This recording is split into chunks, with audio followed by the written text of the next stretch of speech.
Leitura do livro A Glória do Ministério da Nova Aliança, do irmão Pedro Dong.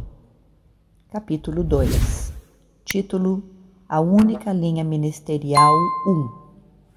Atos 1, 8, 17 e 25.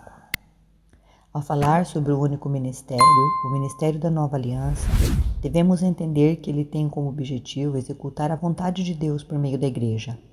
Por esta causa, eu, Paulo, sou o prisioneiro de Cristo Jesus por amor de vós, gentios, se é que tendes ouvido a respeito da dispensação da graça de Deus a mim confiada para vós outros, pois segundo uma revelação me foi dado conhecer o mistério, conforme escrevi há pouco, resumidamente, pelo que quando ledes podeis compreender o meu discernimento do mistério de Cristo, o qual, em outras gerações, não foi dado a conhecer aos filhos dos homens, como agora foi revelado aos seus santos apóstolos e profetas, no Espírito, a saber, que os gentios são co-herdeiros, membros do mesmo corpo e coparticipantes da promessa de Cristo, em Cristo Jesus por meio do Evangelho, do qual fui constituído ministro, conforme o dom da graça de Deus a mim concedida, segundo a força operante do seu poder. Efésios 3, dos versículos 1 ao 7.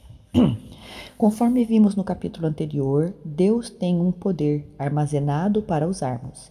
Se você não o usar, não terá a força operante para fazer a vontade dele. O poder do Espírito executa a obra de Deus. Conforme mencionei, o Ministério da Nova Aliança tem como objetivo executar a vontade de Deus por meio da Igreja.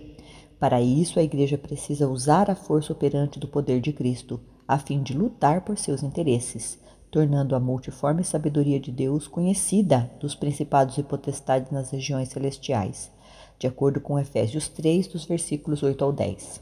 A mim, o menor de todos os santos, me foi dado esta graça, de pregar aos gentios o evangelho das insondáveis riquezas de Cristo e manifestar qual seja a dispensação do mistério, desde os séculos oculto em Deus, que criou todas as coisas, para que, pela Igreja, a multiforme sabedoria de Deus se torne conhecida agora dos principados e potestades nos lugares celestiais. Estamos envolvidos em algo grandioso. Deus quer executar seu plano eterno por meio da Igreja, mas é preciso perceber que nós não temos poder. Todo o poder é de Deus. Creio que Ele vai realizar grandes obras por nosso intermédio, mas, repito, não por nosso poder ou capacidade natural, e sim pelo poder de Deus. Hoje, nós usamos a força operante deste poder quando, por exemplo, oramos com as pessoas e levamos a cabo esse ministério. Aleluia! Como o Espírito Santo iniciou o ministério da Nova Aliança. É importante ressaltar que quem iniciou o ministério da Nova Aliança foi o Espírito Santo. A partir de agora, veremos como ele fez isso. Primeiro, o primeiro ministério foi o Senhor Jesus. O ministério terreno de Jesus iniciou-se com seu batismo, conforme retratado no Evangelho de Lucas. E aconteceu que, ao ser todo o povo batizado, também o foi Jesus. E estando ele a orar, o céu se abriu, e o Espírito Santo desceu sobre ele em forma corpórea como pomba, e ouviu-se uma voz do céu: Tu és o meu filho amado, em ti me comprazo. Ora, tinha Jesus cerca de 30 anos ao começar o seu ministério. Capítulo 3, dos versículos 21 ao 23. Deus testemunhou perante todos que Jesus era o Cristo, ou ungido, o Messias que deveria vir. E, infelizmente, muitos judeus da época não entenderam assim. No Evangelho de João, lemos: No princípio era o Verbo, e o Verbo estava com Deus, e o Verbo era Deus. Ele estava no princípio com Deus. Todas as coisas foram feitas por intermédio dele, e sem ele nada do que foi feito se fez. A vida estava nele, e a vida era a luz dos homens. A luz resplandece nas trevas, e as trevas não prevaleceram contra ela. E o Verbo se fez carne e habitou entre nós, cheio de graça e de verdade. E vimos a sua glória, glória como do unigênito do Pai. Capítulo 1, dos versículos 1 ao 5 e versículo 14. Jesus foi o instrumento do Pai para fazer a vontade de Deus na terra. O ministério é isso. Deus quer usar-nos como instrumentos para realizar sua obra. Certa vez, os judeus perseguiram o Senhor Jesus por ter realizado uma cura no dia de sábado, João 5, do 1 ao 16. Segundo a lei, não era lícito ao homem trabalhar naquele dia. No versículo 17, vemos a resposta do Senhor. Meu Pai trabalha até agora, e eu trabalho também. O filho trabalha quando o pai trabalha. Assim, também devemos trabalhar quando Deus trabalha, pois somos seus instrumentos. Não temos nossa própria vontade.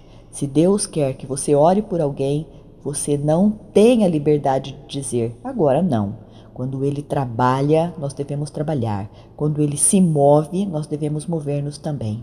Jesus fez a seguinte declaração: em verdade vos digo que o Filho nada pode fazer de si mesmo, senão somente aquilo que vir fazer o Pai, porque tudo que este fizer, o Filho também semelhantemente o faz. João 5,19. O ministério de Jesus era executar o que o Pai queria que ele executasse na terra.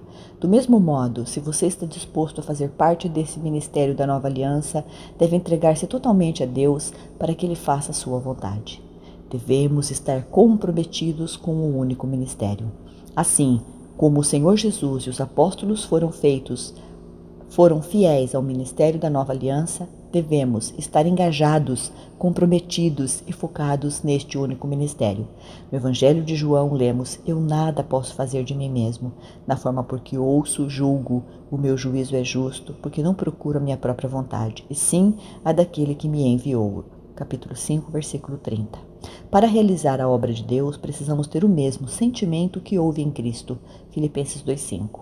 Ao explicar sua missão, o Senhor nos dá uma lição de humildade, unanimidade e unidade com o Pai, não fazendo nada por si mesmo. Aprendemos uma preciosa lição: nada fazer por nós mesmos. Não podemos realizar a obra de Deus de acordo com nossos pensamentos e pontos de vista, mas devemos seguir fielmente a palavra profética. Essa é a nossa referência e nos dá direção. Ao ouvi-la, devemos reagir imediatamente, pondo-a em prática. Deus abençoa os que obedecem à palavra profética, pois quando estes fazem algo, na verdade é o próprio Deus quem está fazendo. Não devemos insistir em nossa vontade, mas ser simples, ouvir a palavra e ser obediente. O Senhor fará a sua vontade. Ó Senhor Jesus!